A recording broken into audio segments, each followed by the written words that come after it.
well host many events. На базе Башгоспедуниверситета состоялся турнир юниоров по стандартам WorldSkills на Кубок юные лидеры Республики Башкортостан. Данное мероприятие организовано Педагогическим университетом имени Мифтахиддина Акмуллы и Министерством образования Республики Башкортостан.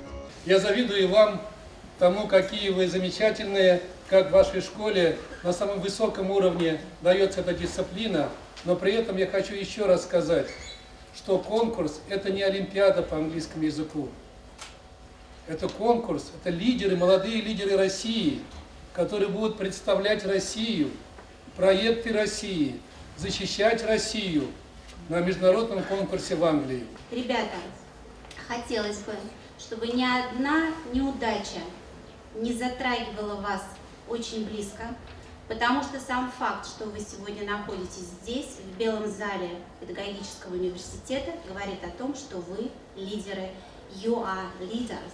Школьники стали участниками парных дебатов по предложенной проблематике на русском и английском языках. Учащиеся доказывали свою точку зрения, как на настоящих взрослых дебатах. Оппоненты раскрыли положительные и отрицательные стороны предложенных тем. Одни игры очень сильно могут помочь человеку развить умение работать в команде. Многие люди, чтобы получить какую-то игру, скачивают с неофициальных ресурсов, тем самым подвергая свои устройства опасности.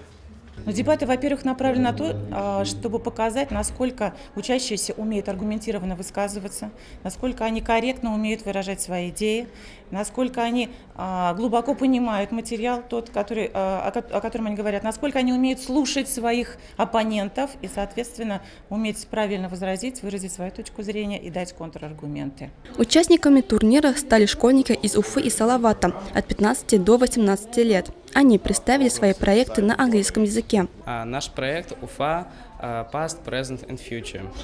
В нашем проекте мы подумали о такой ситуации, что люди едут за границу и знают многое о иностранных странах, но ничего не знают о нашем родном городе. Поэтому подумали, что лучше создать какой-нибудь тур по нашему городу. Наш проект называется «Мы в школе». Целью этого проекта мы поставили решение экологической проблемы состояния природы в нашей школе. Турнир позволил повысить уровень общей культуры, языковой и речевой грамотности, улучшение навыков самостоятельной работы, развитие креативного мышления. По итогу всех пройденных этапов диплом первой степени и Кубок юные лидеры Республики Башкортостан по праву достался команде из гимназии номер 91 города Уфа.